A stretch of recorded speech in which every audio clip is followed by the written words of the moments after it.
So this is what we studied in the previous class. So we'll move on from here. Now, whenever we are computing income from salary, this is how you need to compute income from salary. In other words, this is a format that we have to adhere to when we have to compute income from salary. So you can see there the headings there. This is a form of a table that you have to create. So it is nothing but basic salary, or we call it also as consolidated salary. So we have a certain amount there. Then if have you received any money under the head profit in lieu of salary, that has to be added there.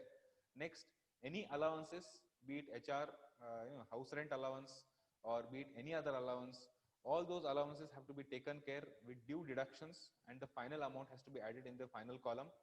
Next, if you are receiving any perquisites, those amounts also have to be given a certain number of deductions, and after deducting certain or after exempting certain incomes, that final amount has to be added in the final column.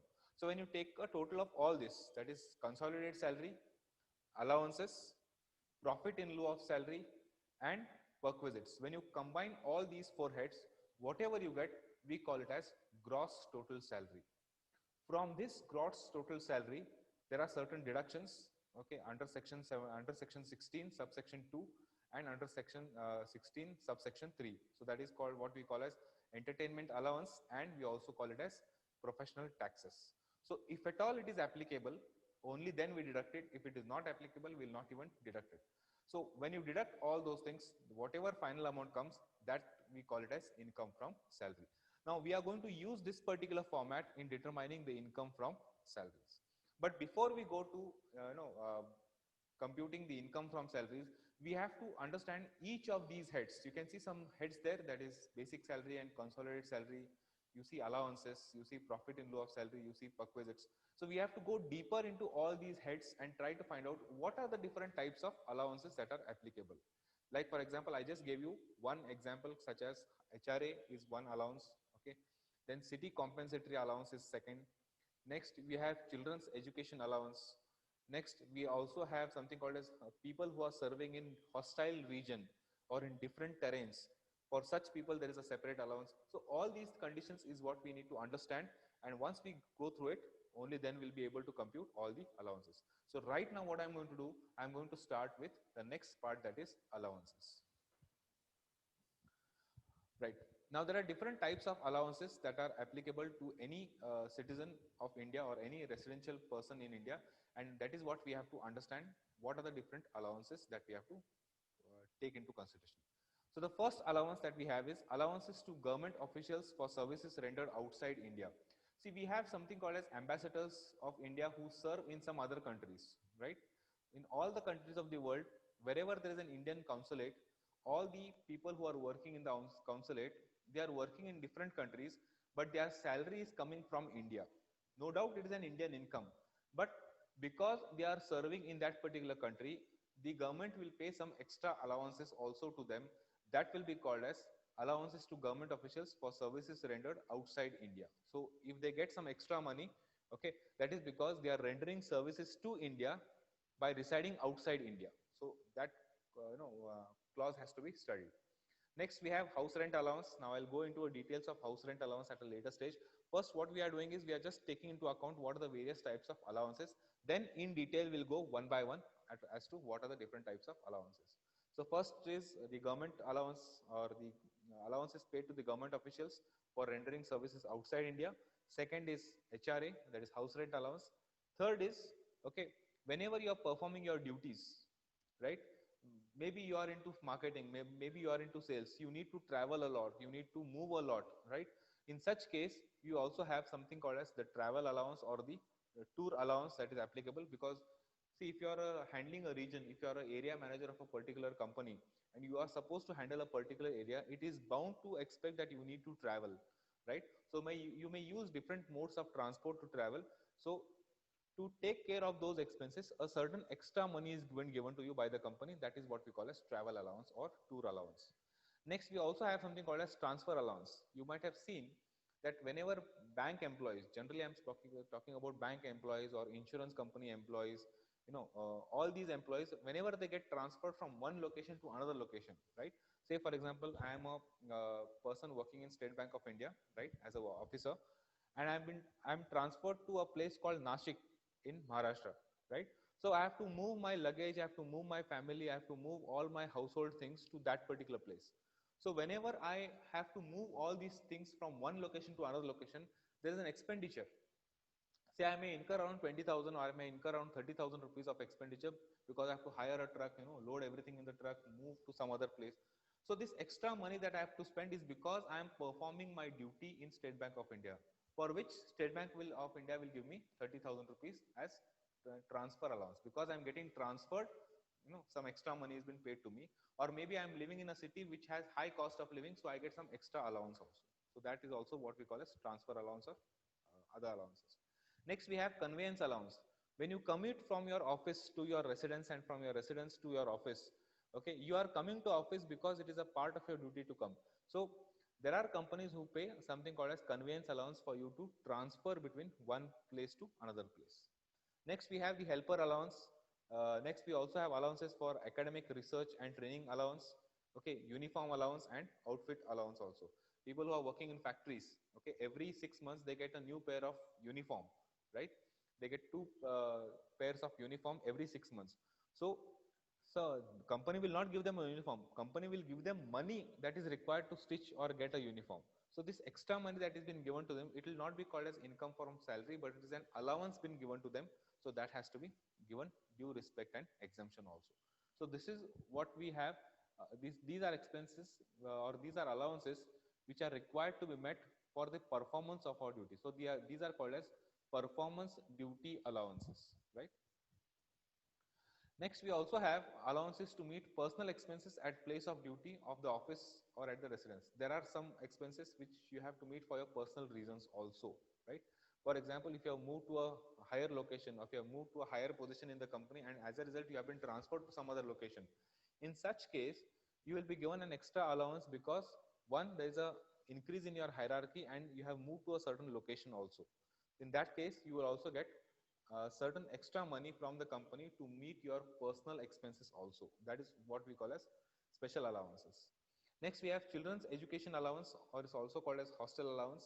This is applicable to all of you who are staying in a hostel and also who are taking education. Ask your parents to claim allowances, to claim deductions as far as this case.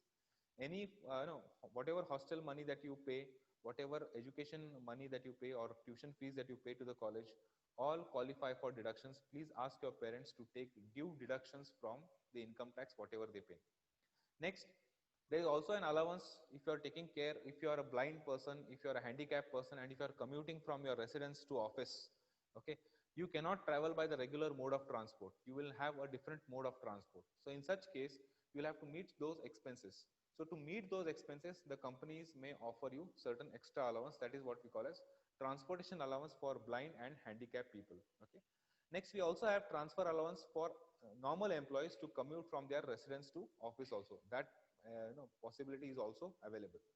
Next, we have special allowance, okay, for people who are working in transport system. Say for example, drivers. Say for example, drivers of VRL Logistics or driver of this, a very big firm called as Siddhivinayak Transport. I don't know how many of you are aware of this particular company called as Siddhivinayak Transport. It's a huge company. Okay, it's a Gujarat-based company. So that person, if I'm not wrong, has somewhere in the range of around 3,500 trucks on his own. Okay, so that is a huge fleet of trucks that he has. So he has to pay, extra allowances for the driver because they are moving from one location to another location, probably a 500 kilometers a day they move. So there they have to take care of their food, they have to take care of their living, they have to take care of their welfare.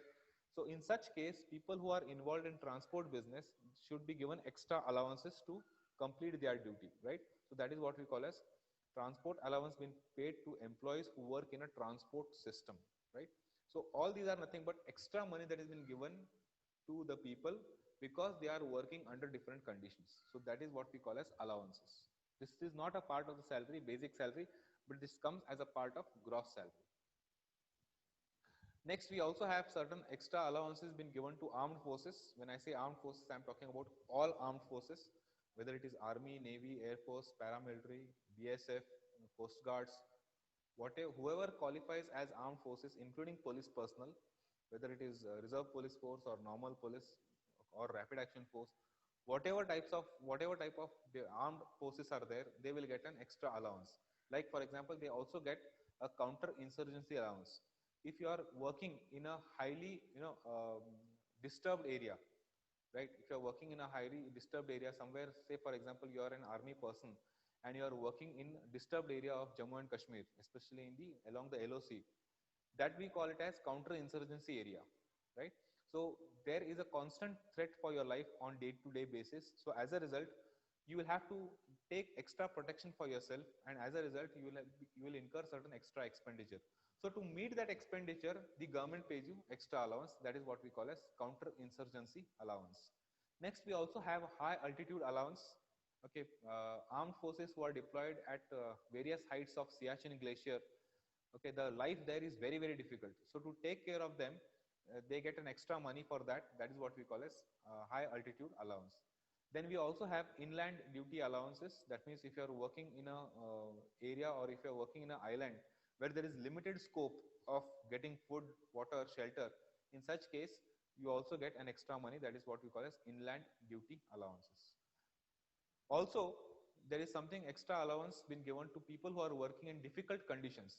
The first point was for armed forces. The next point is for people who are working in difficult conditions. So for example, if you are working in a Naxalite hit area, right? If you're working in somewhere in the forests of Chhattisgarh, then your life is constantly at a threat because of the Naxalite movement, right?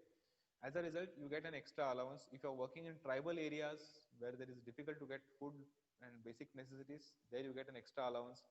If you're working in disturbed areas or remote areas or border areas, there is an extra allowance. Say for example, the BSF personnel who are deployed in the borders of Rajasthan, okay, across the border, uh, where you cannot easily demarcate the difference between two countries. In such case, it's a very very hostile condition to work. So people who work there at the border areas, they get an extra allowance. Okay. Then we have compensatory field allowance if you are deployed for special missions. Like for example, Indian armed forces are deployed for UN missions somewhere in Somalia, somewhere in Syria.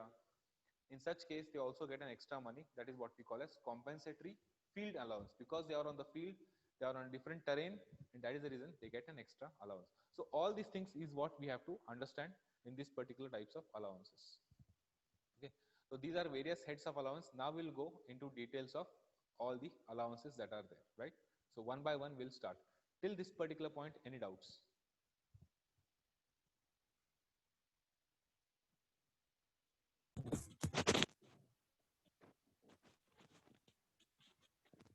No, sir. Okay, so we'll So just we need to write the sections also. no, there is no need for you to write the sections. Okay, you have to just remember the conditions as it is. But as a teacher, I have to teach you which sections. Okay, sir. Okay. Now we'll understand all these allowances one by one. Okay. First one is quite simple. Any allowances paid by the government of India to its Indian citizen for rendering services outside India is exempted from tax. Right. Say for example, if you are deployed, if you are an ambassador or if you are a consulate member who is deputed to say somewhere in England, right? So you're working in England. Now, the cost of living in India and the cost of living in England, there's a huge difference. So to take care of yourself, if government pays you extra money, that extra money will not qualify for tax because you are rendering services not for yourself, but you are rendering services to India. So if you are rendering services to India, that money will not be taxed. So any government allowance paid by government of India to its Indian citizen who are rendering services for India but are outside India, all those allowances are exempted from tax.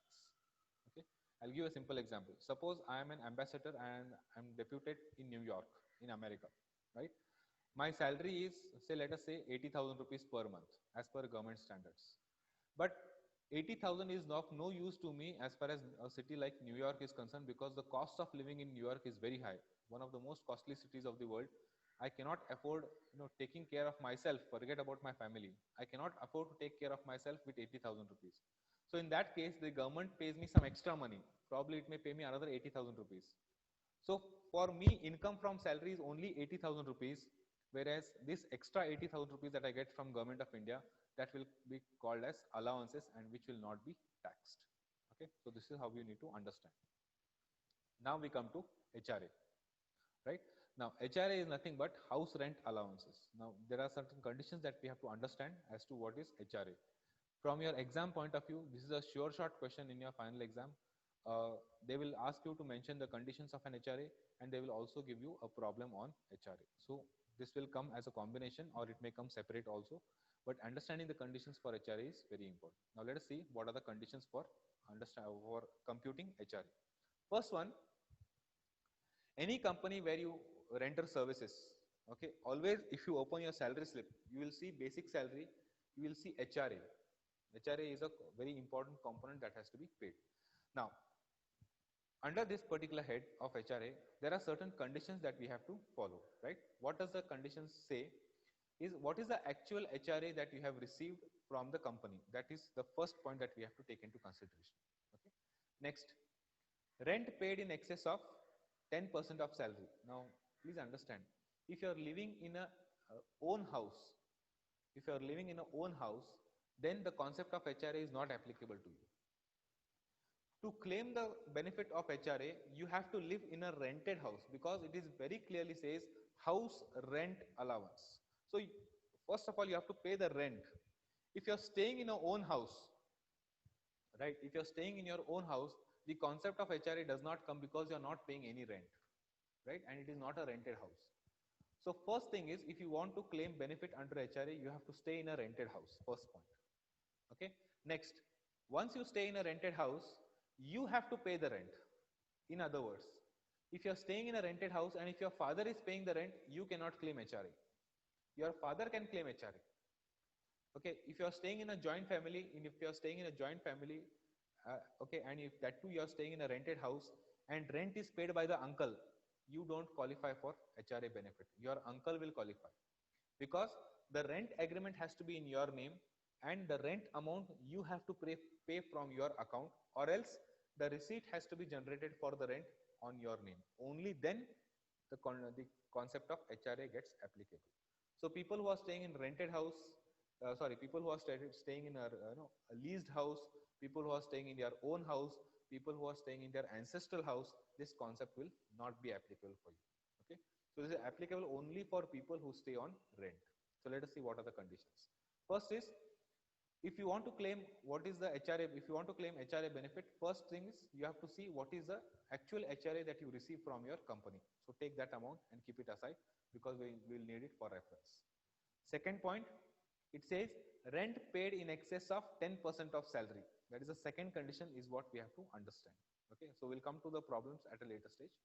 Next is 50% of the salary if house is situated in the metro cities, or 40% of the salary if the house is situated in other places. So we have to take these conditions. What is the actual HRA received? Rent paid in excess of 10% of salary, okay, and 50% of the salary or 40% of the salary, depending on whether you stay in which type of city, whether you are staying in a metro city or whether you are staying in a non-metro city. So we'll take these three figures. Whichever is less, that amount has been exempted from HRA. If you're not able to understand it, we'll come to the problem part of it, so that things are very, very clear for you to understand. Okay. Now, in all these conditions, I have constantly making a reference to one word called as salary. Okay. Now, what is salary to compute HRA? So the format is given to you. How do you calculate salary to compute HRA? First is you have to take basic salary, whatever is the basic salary. Next, you have to take dearness allowance if it is applicable to you. Dearness allowance is nothing but the cost. The dearness allowance is an extra money being paid, which will be a part of your salary also. And if you are receiving any fixed commission of turnover achieved, okay, that amount also has to be added. You take the total of all these three amounts, whatever amount that you get, that will be called as salary. Okay, I'll stop here for a minute. Please tell me if you have any doubts.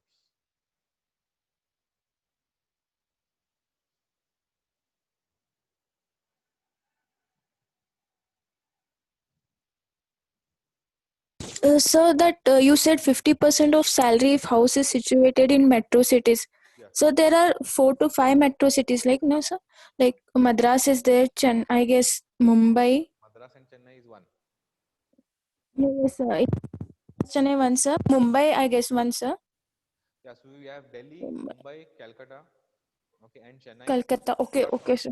Okay, sir. from that, there are some other cities also which have been added in the list: Lucknow, Ahmedabad, Bangalore, and Pune. Of course, Jaipur is also. Okay, okay, sir. Okay. Before only there were 5, sir. Before what There you were told, five, but Delhi, now they are increased it to eight. So that Yes, sir. list will come to us. No, no problem. Okay, sir. Okay, sir. Okay. Yeah. Next. Any other doubts?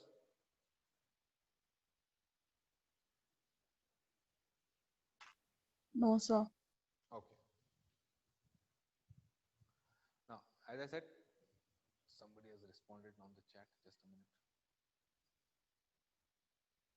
Yeah, Rashmi says no problem. Fine. So, as I said, HRA exemption is not applicable for the following people. Okay.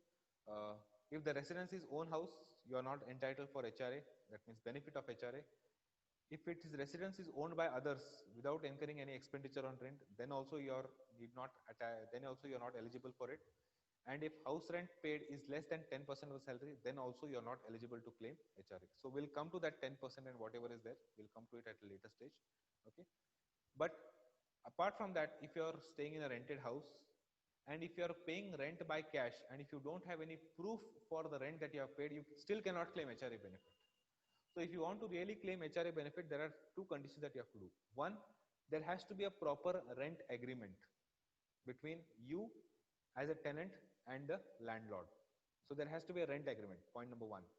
Next, the money that you pay as rent, okay, it can be in cash, but you need to have a receipt for it. If not, it has to be a bank transfer. So there should be some record that you have paid this amount of rent. If you have not paid that amount of rent, then how can you claim the benefit of it? So there has to be a proof of, you know, income, or there has to be a proof of expenditure that you have really paid that money. If none of the proofs are available, you still don't qualify to get the benefit of HR. Is that clear? So there has to be a documentary evidence.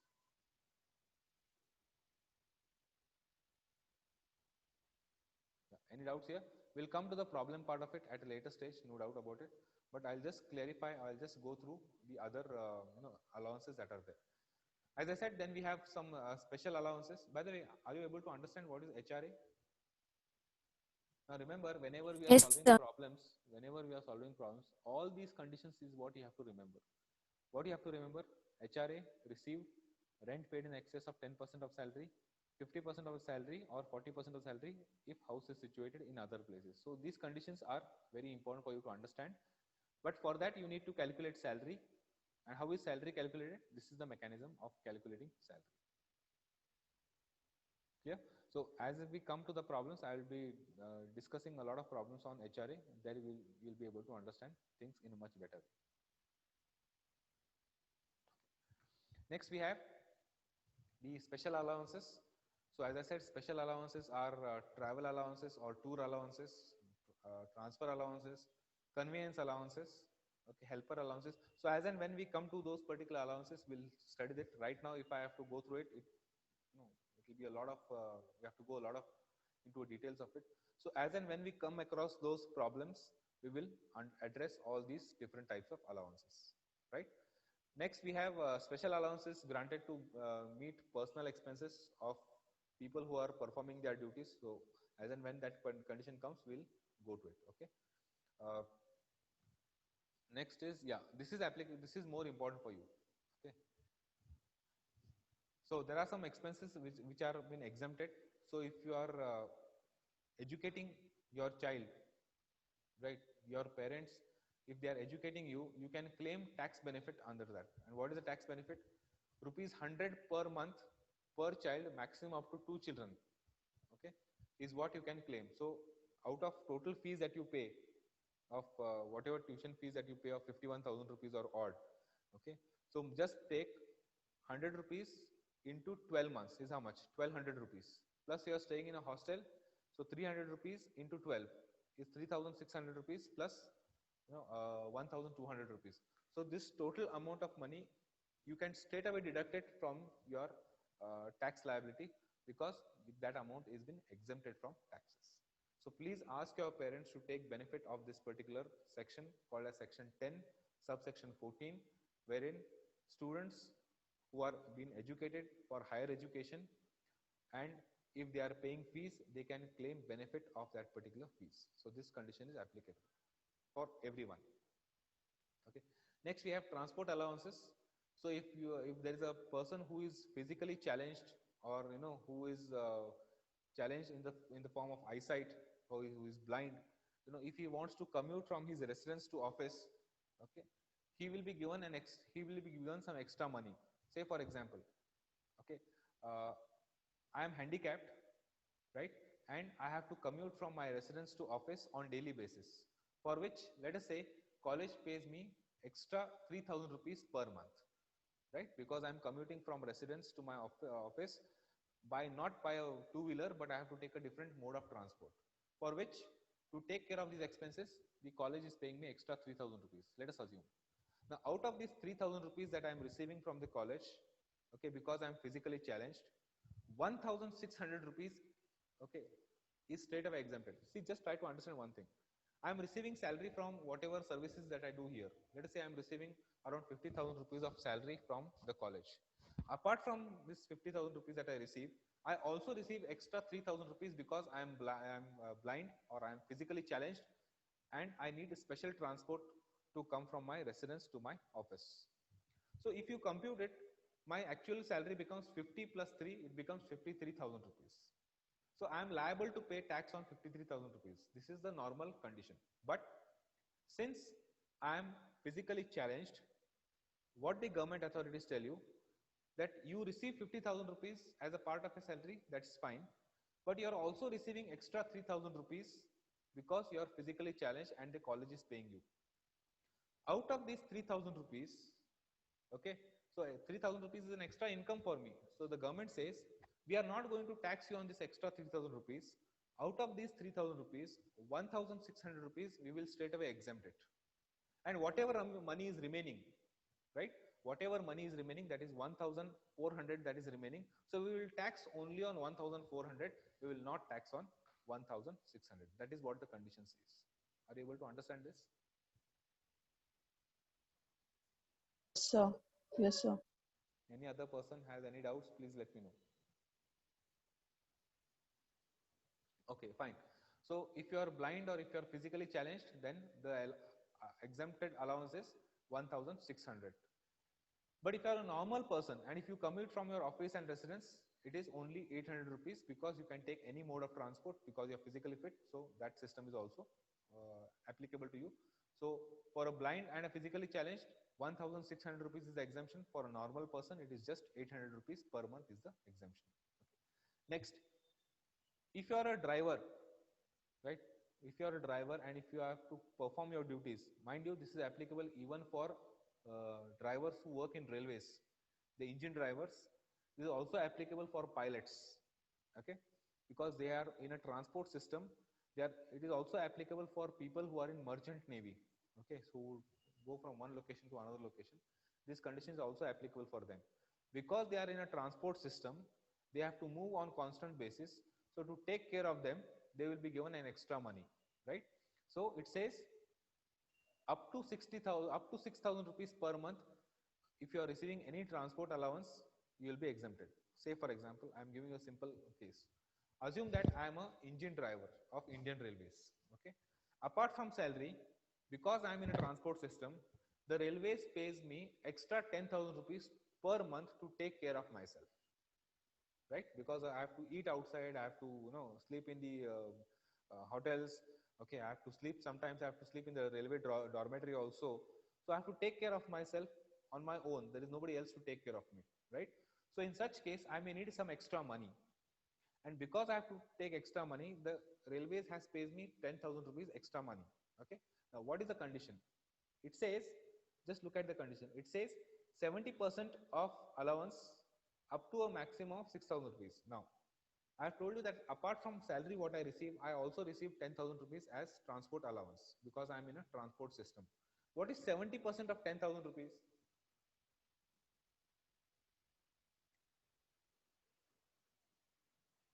What is 70% of 10,000 rupees? It is 7,000 rupees,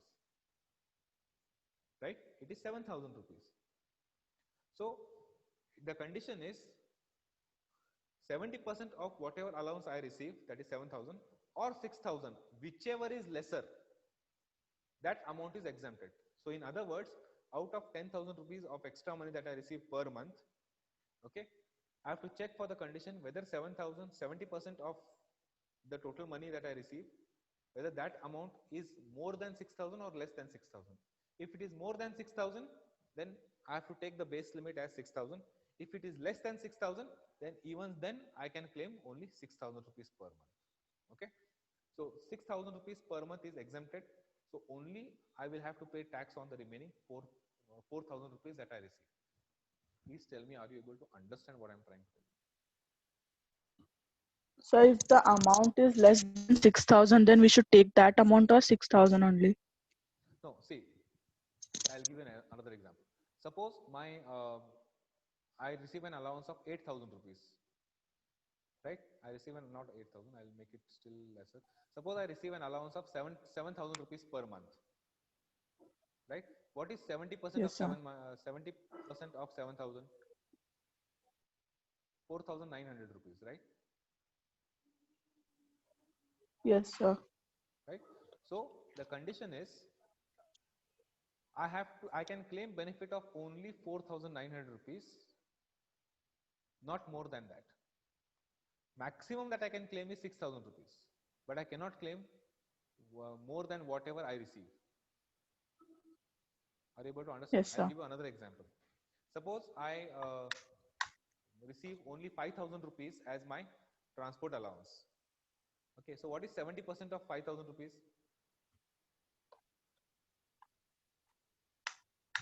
3,500, right?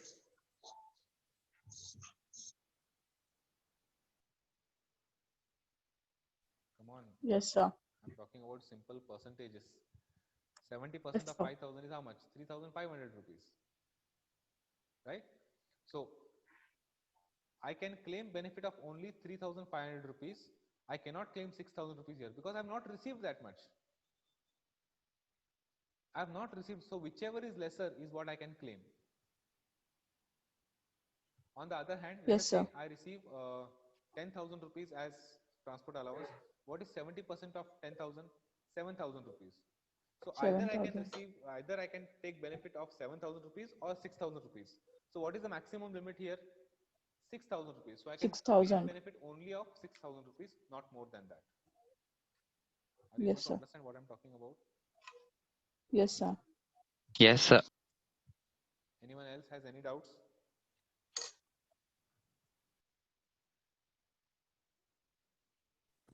Okay.